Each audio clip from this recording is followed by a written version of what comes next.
Hi everyone, we are doing the series of Ghatna Chakra as we have completed the chapter preamble in last video of polity and governance Ghatna Chakra. Today's topic is governance system. Okay, so you can see it is a quite important topic as you can see here because we have around 80 PYQs from this topic itself. You can see 80 PYQs from this topic only came into the examinations of UPSC, UPPCS and all other state level. ठीक है?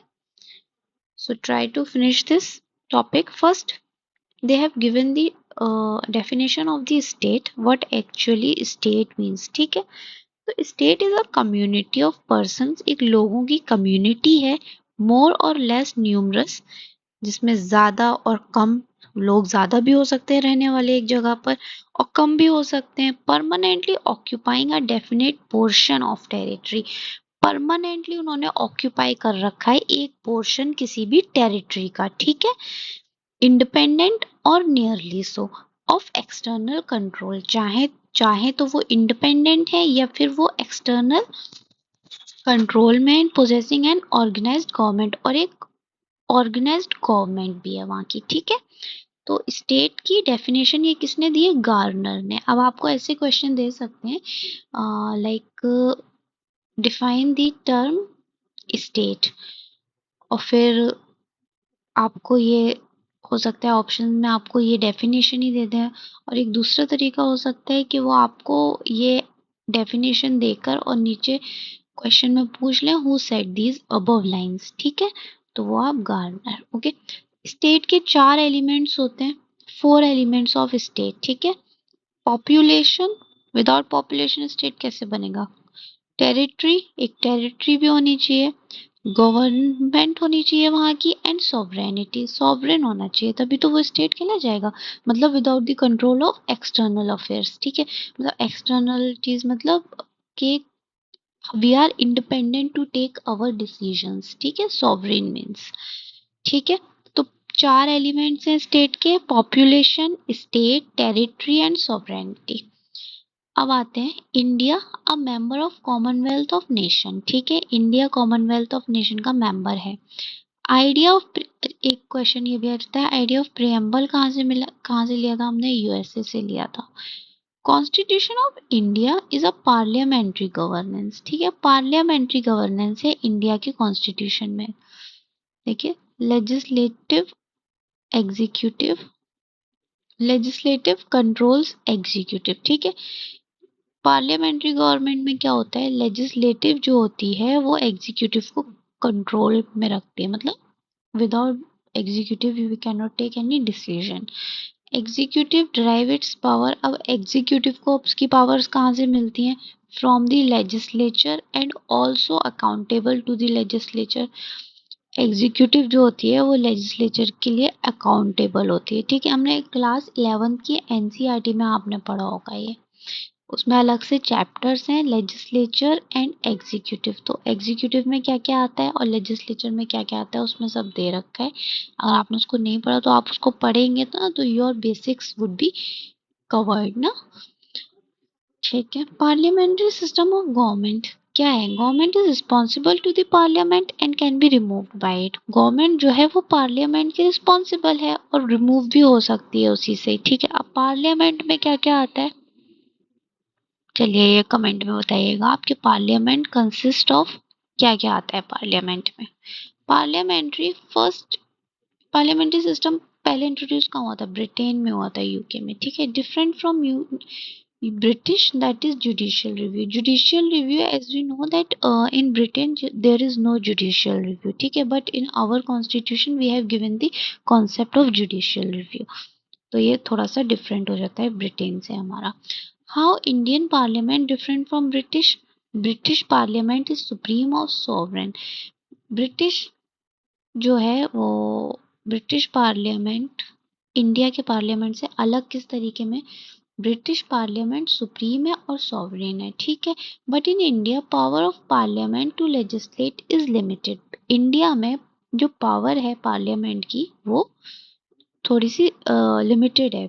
कैसे? How the matters of constitution to amend refer to constitutional bench by the supreme Court, that is we can say judicial review. मतलब judiciary plays a very important role in our constitution. ठीक है, तो judicial review का concept हमारे constitution में है, इस वजह से थोड़ा सा हमारा पार्लियामेंट्री सिस्टम ब्रिटिश से अलग है। ठीक है, पार्लियामेंट्री सॉवरेनिटी क्या है? Principle of UK. यूके में जो है वो पार्लियामेंट्री जो है, पार्लियामेंट जो है वो सॉवरेन है। How? Because parliament in itself can take any decision and parliament is independent। मतलब फर्दर उसका जुडिशियल रिव्यू नहीं होता है, पार्लियामेंट ने कोई भी डिसीजन, कोई भी लॉ पास कर दिया तो। ठीक है, makes parliament the supreme legal authority. अब जब if parliament is independent and sovereign, sovereign means ना हम अपने डिसीजन खुद ले सकते हैं, उसके बाहर कोई अथॉरिटी नहीं है जिसकी परमिशन से हमें कुछ करना पड़ेगा। तो if parliament is supreme legal authority, ठीक है, तो but in India powers of parliament to legislate limited, limited है ये पावर। अब आते हैं basic structure. Basic structure stood as a pillar for Indian democracy. Indian democracy के लिए जो बेसिक स्ट्रक्चर है ना वो एक पिलर है। ठीक है, you can not hurt the basic structure of the constitution. ठीक है, इसके रिगार्डिंग एक केस भी है, that is the Kesavananda Bharati case 1973, that you have to be in the boundaries of basic structure of the constitution. You cannot change, or you cannot bring some new laws, or you cannot amend the laws, existing laws, with if the basic structure is getting, if it basic structure is getting hurt, or if you are not able to follow the rules of basic structure।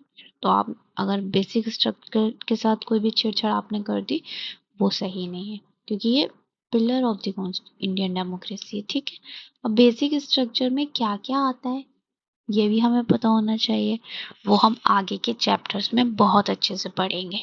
अभी हमें governance system पढ़ना है तो हम सिर्फ इतना ही पढ़ेंगे। Okay, practice of constitutional bench, is this practice or something else?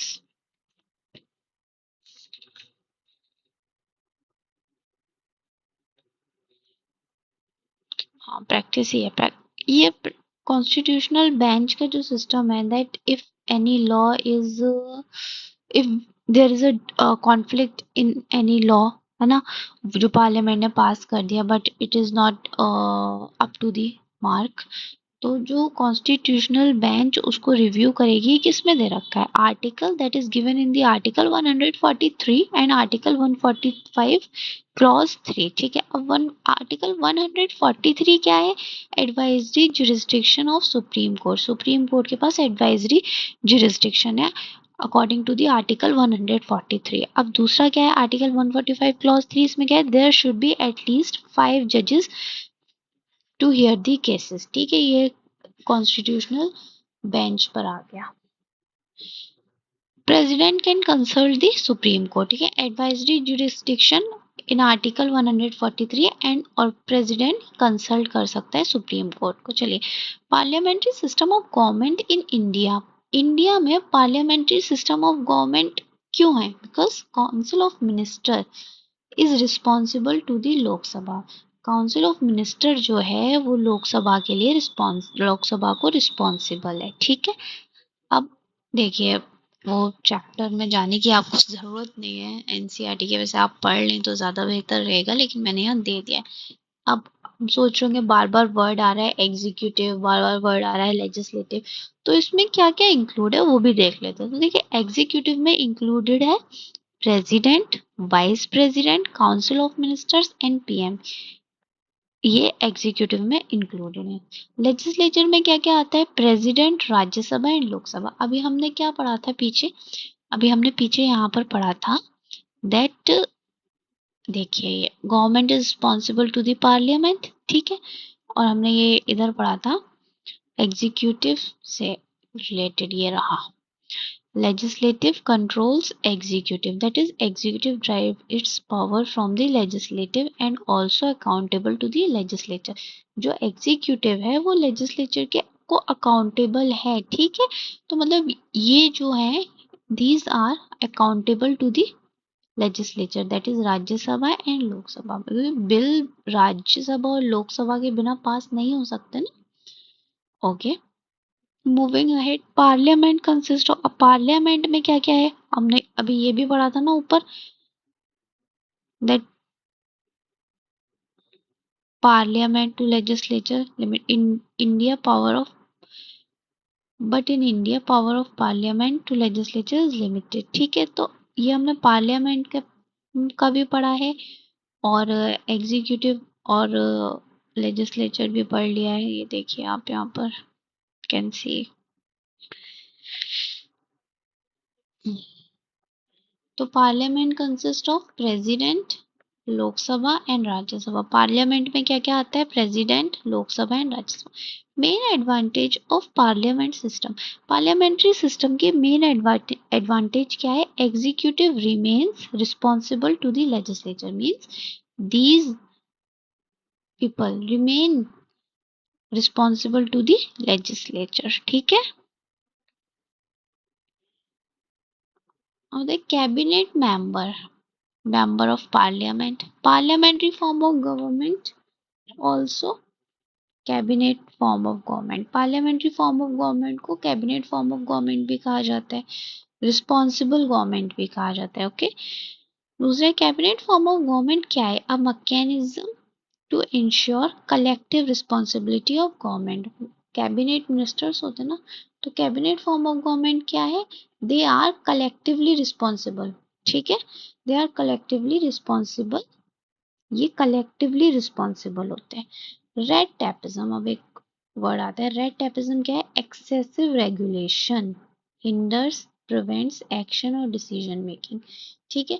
Excessive regulation, जरूरत से ज्यादा रेगुलेशन जो कि हिंडर करें या बचाव करें किस चीज से, एक्शन और डिसीजन मेकिंग को, ठीक है, जो कि हिंडर करें इन डिसीजन मेकिंग। और देन दस not a feature of good governance. So red tapeism is not a feature of good governance. Welfare state AIIMS, welfare state का क्या एम है, management of welfare for weaker sections, ये तो सभी को पता है। Welfare state always concern about the weaker section of the society based on the principle of equality of opportunity, ठीक है, that equal opportunity should be given to all of the people of India, all the citizens of the India. Reasonable restrictions also exist there, but वो बाद में पढ़ेंगे, हम fundamental rights में पढ़ेंगे। Okay, state is everywhere, it leaves hardly a gap. Okay, welfare state, it is the definition of, definition नहीं, it is you can say that it is a part of welfare state, that state is everywhere। okay, so it states interference or states involvement is everywhere।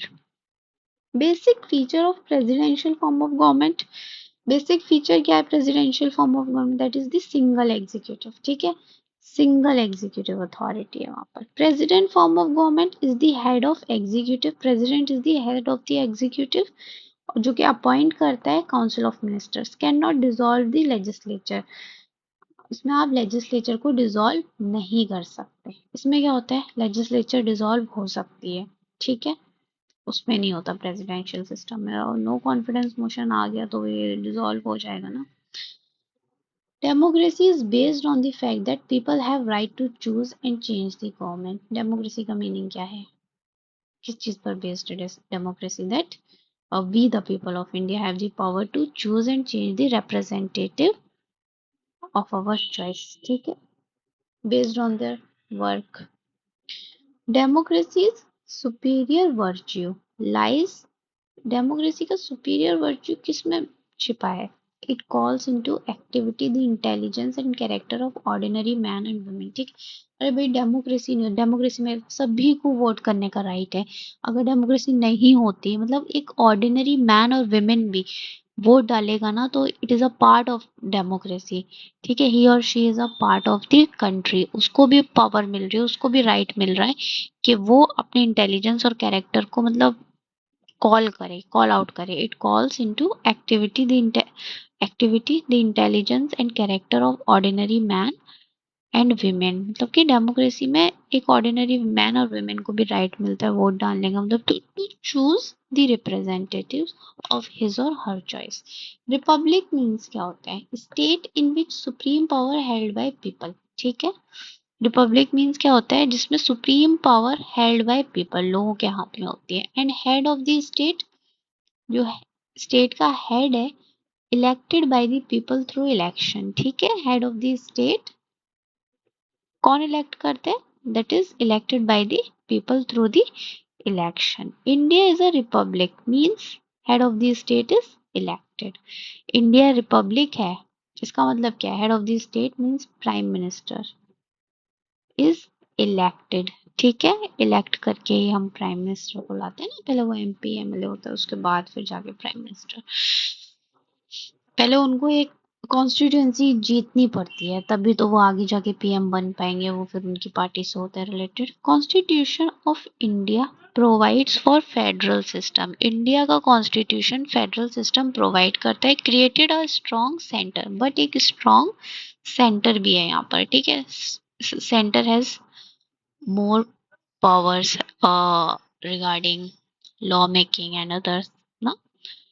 Dr. B.R. Ambedkar said, Constitution can be both unitary, Constitution unitary भी हो सकता है and federal भी हो सकता है, according to the requirement of the time and circumstances. ठीक है, उन्होंने कहा है कि जो नीड ऑफ द आवर है, मतलब कि अगर कहीं दंगे फसाद हो रहे हैं या कोई सिचुएशन हैंडल नहीं हो रही है स्टेट गवर्नमेंट में, और उनके जो स्टेट गवर्नमेंट में जो रिप्रेजेंटेटिव्स हैं उनके थ्रू, तो वहाँ पे इमरजेंसी लगा सकता है सेंटर। तो सेंटर जो है वो कॉन्स्टिट्यूशन जो है वो यूनिटरी का भी रोल प्ले कर सकता है और फेडरल का भी, अकॉर्डिंग टू द रिक्वायरमेंट कि भाई क्या नीड है टाइम की, उस तरीके से।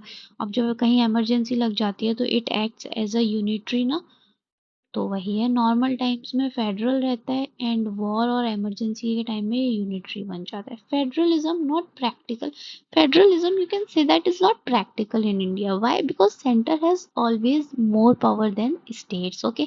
टैक्स कलेक्शन सिस्टम में भी थोड़ा सा प्रॉब्लम है, और भी सारी चीज़ों में, जैसे कंकरेंट लिस्ट हो गया और रेजिडियरी पावर्स जो है given to the centre parliament, okay. तो वही है कि फेडरलिज्म जो है वो नहीं प्रैक्टिकल वे में इंडिया में फॉलो नहीं होता है, कहीं ना कहीं सेंटर डोमिनेट कर ही जाता है, okay. Independence of judiciary, judiciary की इंडिपेंडेंस, जुडिशरी इंडिपेंडेंट है, that it should not follow the rule of governments and all. तो ये एक असेंशियल पार्ट है, असेंशियल कंडीशन है फेडरल सिस्टम की, ठीक है।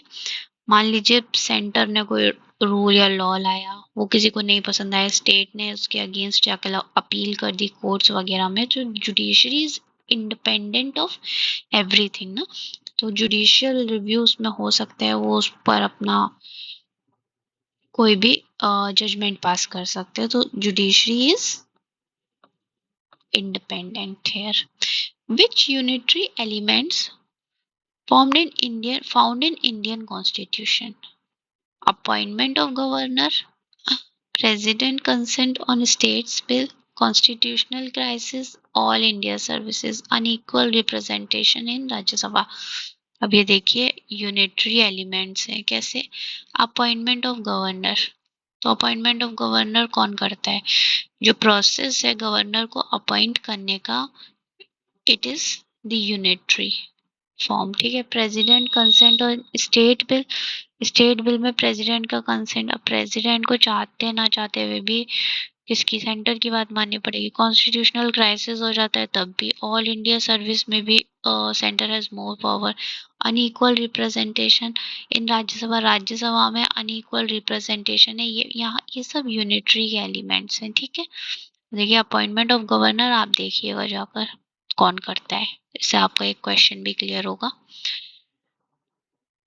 आगे आइए, constitutional constitution introduces federal system as basic structure of government. ठीक है, फेडरल सिस्टम को बेसिक स्ट्रक्चर भी कहा गया है।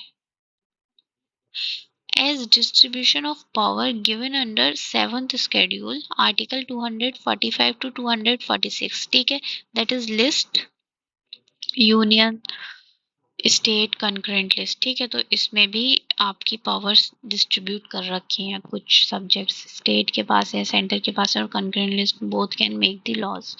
Features which shows strong unitary system, वही उसी टाइप का है ये, दैट इज सिंगल सिटीजनशिप, है ना। हमारे पास स्टेट सिटीजनशिप नहीं है, हमारे पास कंट्रीज सिटीजनशिप है। तो स्टेट सिंगल सिटीजनशिप है ना, एक हमारे पास इंडिया की सिटीजनशिप है, किसी स्टेट की नहीं है ना। तो that also shows the feature of unitary. Power of parliament to legislate on any matter, किसी भी मैटर को लेजिस्लेट करने की पार्लियामेंट की power of state list in emergency, article 250। ठीक है, इमरजेंसी के टाइम में जो पावर दे रखी है वो पार्लियामेंट को दे रखी है, to legislate on any matter of state list. जैसे कि स्टेट लिस्ट है, सेंटर लिस्ट है और कंकरेंट लिस्ट है, तीन लिस्ट है ना। तो during the period of emergency centre जो है वो लॉ बना सकती है, किस पर, जो स्टेट लिस्ट में सब्जेक्ट, किसी भी सब्जेक्ट पर जो कि स्टेट लिस्ट में गिवन है। वैसे तो स्टेट लिस्ट में स्टेट ही लॉ बनाता है, लेकिन इमरजेंसी के टाइम पे सेंटर बना सकते हैं। और ये कौन से आर्टिकल में, it is given in article 250, that is important. ठीक है, अब पावर ऑफ पार्लियामेंट, पार्लियामेंट की पावर क्या है, legislate on the matter of state in national interest. ठीक है, नेशनल इंटरेस्ट की बात आती है, उस पर भी पार्लियामेंट अपना लॉ मत बना सकती है ऑफ द स्टेट को लेकर, that is given in 249। Only union is sovereign not states, states are not sovereign in India. ठीक है, because they can not take any decision regarding themselves। वो वहाँ अगर सेंटर को नहीं पसंद आया तो वो उसमें इंटरफेयर कर लेगा। और because in India states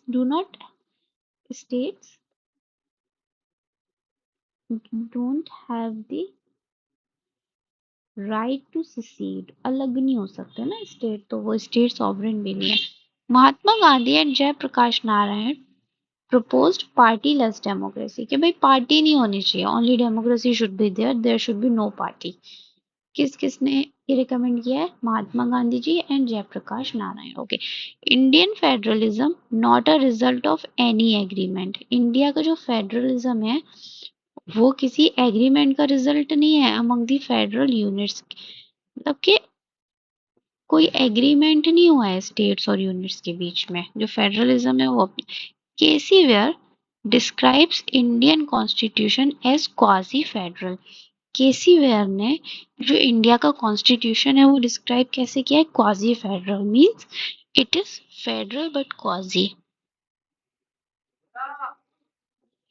okay, अब नेक्स्ट देखते हैं, that is Indian constitution, federal in nature, unitary and spirit. ठीक है,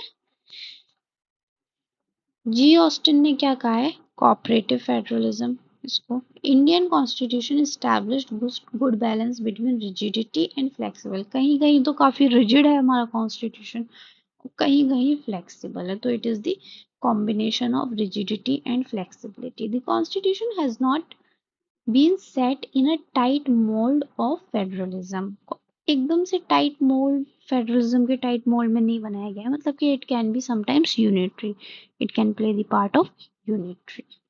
ये बी आर अम्बेडकर जी ने कहा है। Okay, if there are no laws, अगर कहीं लॉज नहीं है, there is no liberty, laws ही नहीं है तो फिर लिबर्टी कैसी होगी, है ना। मतलब लिबर्टी है तभी तो लॉज है, लॉज है तभी लिबर्टी है, अगर लॉज ही नहीं है तो फिर लिबर्टी का क्या मतलब। Okay, main feature of rule of law, rule of law के मेन फीचर क्या है, limitation of powers, power should be limited. ठीक है, there are some limits on the powers, equality before law, everybody is equal on the eye of law।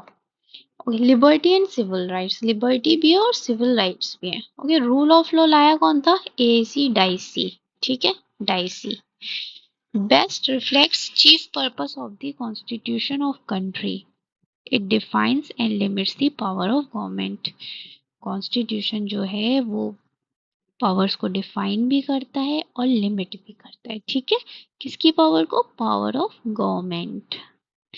Constitutional government क्या है?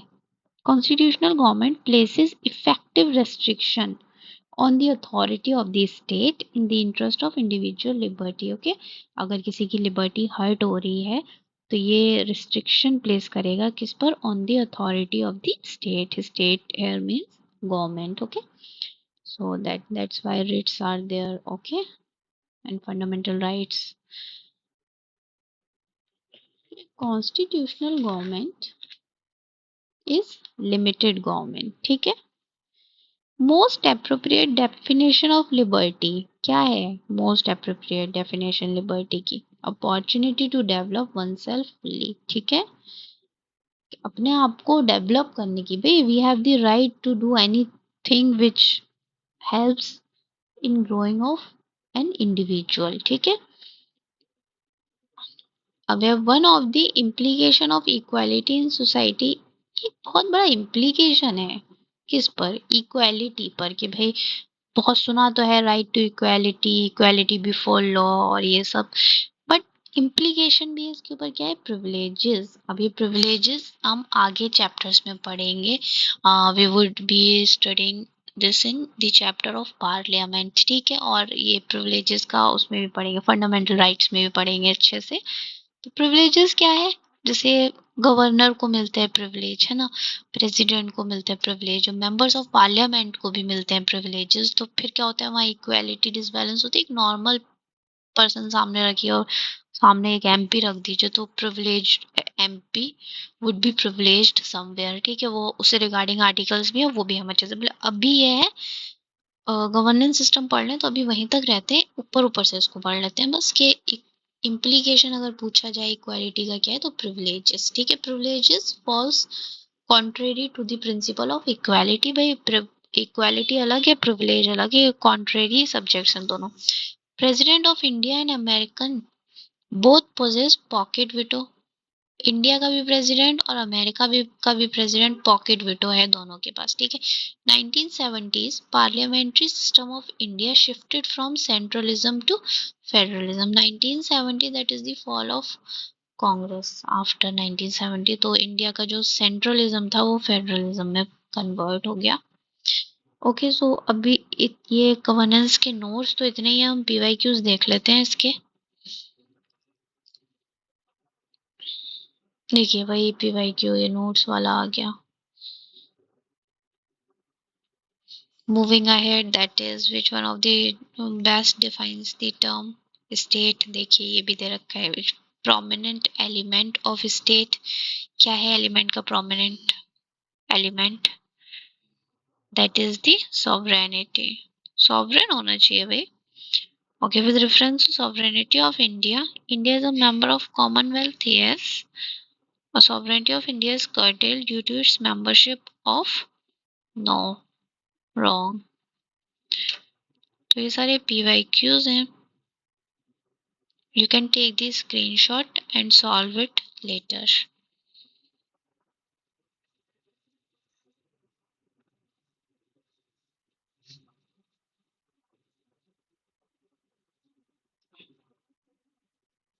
ये देखिए आप, इससे हमें आइडिया होता है. We get the idea.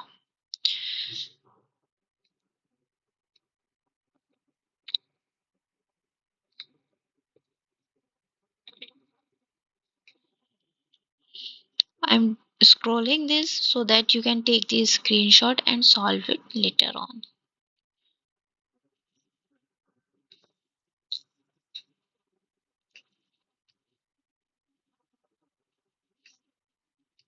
There are 80 questions based on the topic of governance systems, so you can understand how much importance has this.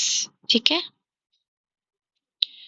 Okay, thank you so much. If you like the video then give it thumbs up and please feel free to give your feedback. और यार subscribe भी कर ही लिया करो. Thank you for watching.